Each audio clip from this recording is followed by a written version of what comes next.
Je crois qu'il faudrait encore quelques simplifications. Vous savez, le Code du travail, je ne sais plus combien de milliers de pages il fait.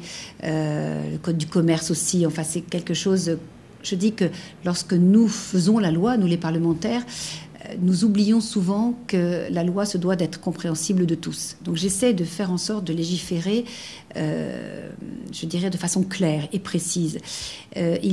Donc il faut effectivement simplifier certaines choses.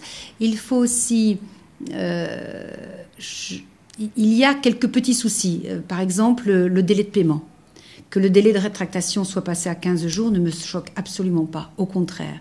En revanche, que le paiement se fasse après ce délai pose un problème déjà de concurrence avec le e-commerce ou dans les commerces de proximité. Voilà. Donc là, il y a un petit sujet sur lequel il faut que l'on réfléchisse.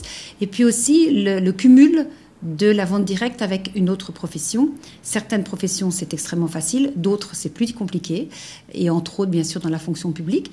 Donc, il y a des personnes qui vont saisir là-dessus pour regarder ce que l'on peut faire.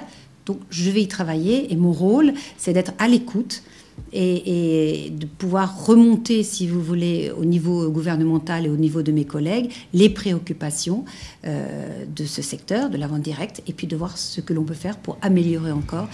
Et puis, comme je dis, on ne perd jamais à donner plus de liberté. Mais pour ça, il faut que cette liberté soit encadrée au bon sens du terme, c'est-à-dire que si quelqu'un dépasse la ligne jaune, à ce moment-là, il faut une sanction drastique. Et plus on donne de liberté, plus il faut surveiller. Mais voilà, pour autant, je voudrais que ça soit le plus simple possible.